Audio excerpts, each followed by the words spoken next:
Raise your hand if you don't like similes. I don't see any hands. That's great. Quam facila. How easily. The... A little tricky. Here, this is a simile. How easily. But there's no like or as. I know. It's a simile.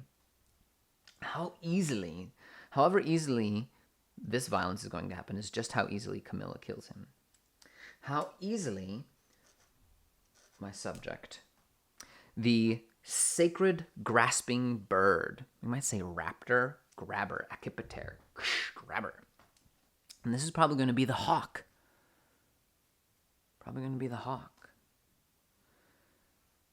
How easily the predatory sacred bird, namely a hawk, pursues from a high rock on wings a dove high in the cloud. Now, I like this. High rock, maybe dark gray rock, brown rock. And the hawk leaps off as flying and sees a dove nice and white, in the high in the sky, blue, white contrast. You see the colors? And of course, this dove, vulnerable, not a bird of prey. She holds the dove, it's she, Camilla, but it's still the simile. It's the hawk. And the hawk holds the dove, having been grasped. So it's grabbing it with its talons and eviscerates with its hooked feet. You know what eviscerate means? You know what viscera are? It's the guts. So the hawk undoes the belly of the dove with its hooked talon. And of course, if the body cavity opens up, what's going to happen? Then blood and feathers, having been plucked, fall from the sky. Yes! Isn't that a lovely image? Cruor, blood. The dove, white, blue. It's an explosion of white feathers splattering with blood across the blue sky. That's what happens to this war maker, son of Aeneas, the tricker, the deceiver. Camilla flees or jumps over, grabs him while he's on his horse, and she eviscerates him. It's important that this bird, a hawk, might be sacred to Apollo. Why might that be? That is important. It's because you've been paying attention in all of these videos, I'm sure. And you remember who the patron goddess of the Amazons was. And of course, who that goddess's brother was. I'm sure. Well, that's going to come up later. So, we skipped some lines, hope you noticed. 724, 794. He might have looked at the schedule and been like, we have to prepare so many lines. No, we skipped a lot. Because I feel that you kind of probably got a little bit of the gist of what was going on. So what we skipped over was a lot of lines of Camilla being heroic. And we just don't have that time this year. So here we are. You've skipped. That's all right. And so where we pick up here has been a significant development. There's been this man named Aruns. Now, Aruns has been watching Camilla do this to other heroic men. And he's thinking to himself, this is unnatural. This woman in this very manly field of war, excelling, killing other male heroes.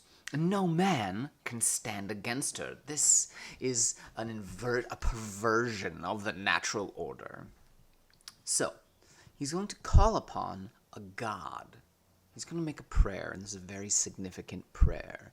There are two elements to this prayer. One,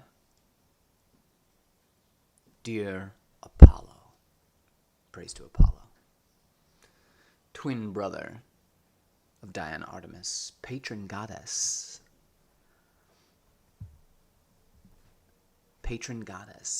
of the Amazons.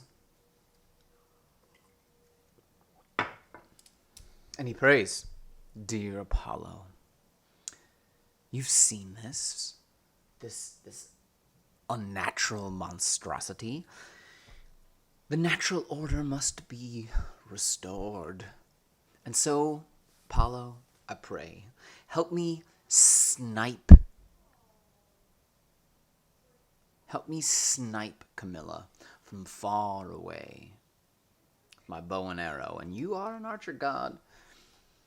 And in exchange for you helping me put down this woman, I, part 2 of the prayer, will agree to have no glory from it. And I will just return home without glory and anonymously. This is a very un-Homeric prayer. 1, he wants to snipe Camilla from far away. That's not how the order, the etiquette, the Homeric universe is supposed to work, right? It's supposed to be one-on-one. Some sort of anonymous sniping from far away, that's not a Homeric death. That is not the beautiful death that they are all seeking.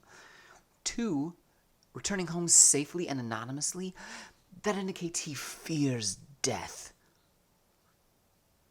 Those heroes at the beginning of this, Catullus, the guy with the blonde hair, he didn't fear death.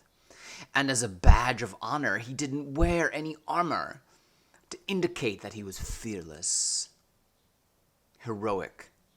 And so Arunes is going to ask for a perversion of the Homeric order, the Homeric etiquette, the rules. Why? Because they're going to break their own rules, because they find the presence of Camilla, a woman in this space, to be such a threat that they will undermine their own values. Now, let's get into it. Aeneid. This is very tricky.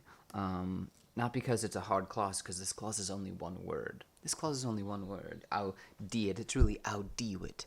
He heard. Namely, Apollo. Because what's before this is Arunes' prayer. So, Apollo. And you don't really see a comma there, right? So, Phoebus. That's another word for Apollo. Another name for Apollo. And it just means the shining one. The shining one. And that, of course, fits with Apollo's role as a sun god. He heard.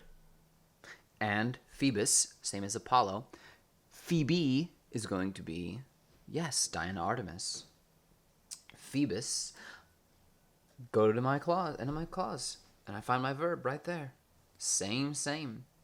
In Phoebus, dedit, here's my accusative direct object, infinitive, menta. And again, infinitives are nouns, but so often they're just extensions of the verb. And Phoebus gave do dari dedi datum. Don't ever forget do. And break my heart. And Phoebus gave part of the prayer. That's hard. Where that genitive goes. Genitives are adjectives, and so you just mark them with whatever thing they're describing. If you put Phoebus of the prayer, that's probably grammatically fine, but it doesn't make as much sense as part of the prayer, because there were 2 parts to the prayer. Right? Allow me to kill Camilla, who is unnatural, an aberration. Part 1. Part 2, and for allowing me to do this anonymously from far away, I will return home anonymously, safe. And Phoebus gave part of the prayer to succeed with his mind. Elaborate way of saying he grants the prayer, right? Part. He's going to compare the parts, and we already know what the parts are. We already know what the parts are. Partem volucres dispersit in auras. One part he gives to succeed in his mind. Another part he scattered into the swift breezes, the winged breezes. If you got birds there, it's kind of a synecdoche, the winged breezes. So to scatter them on the breeze is to make them irrelevant. So one part of the prayer he's going to allow. The other part he's going to scatter to the winds. And you could probably know which one it is, right? Apollo is a male god. He is an enforcer of the patriarchy in the male order. He is the enforcer. And so, what is he going to enforce? What is he going to do? A little tricky here. We have some anastrophe right there. Sterneret ut subita turbata morta Camillam. A little bit of interlocked word order there, nice. Here's my independent verb, and oranti, sterneret ut subita turbata morta Camillam adnuit oranti. Adnuit means to grant. Adnuit means to grant, and it's really a compound verb. Ad plus nuo. So, he grants to the one praying. He grants to the one praying. See that ntis? That's a dative participle. He grants to the one praying, so that he could slay Camilla. And very often when I have a noun and a participle, like with our ablative absolutes, I like to do in Latin, the noun participle. So that, purpose clause, he could slay Camilla, disturbed, confused, in a sudden death. And again, the word hug, the interlocked order, the intimacy of Camilla with death here, like an embrace. There are two things that happen to women in myth who are disruptive. Disruptive women get one of two fates. They become brides. One of two kinds of brides. What does it mean for a woman disruptive woman, to submit? To submit to the dominant patriarchal order. What does it look like? Well, if we had gone through our story time this year, but we didn't, we'd have gotten a number of figures that would help us here. They become a bride of a husband, or they become brides of death. Now, what does that mean?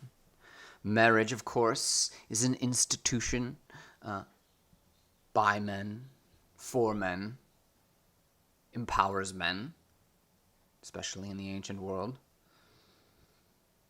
And so, if a woman is disruptive, she will submit to marriage and become a dutiful wife. But if she's disruptive and refuses to submit, very often in these mythological stories, disruptive women die unmarried and virginal, and their husband becomes death. And in this way, they become brides of death. Either way, they're submitting. They submit to a husband.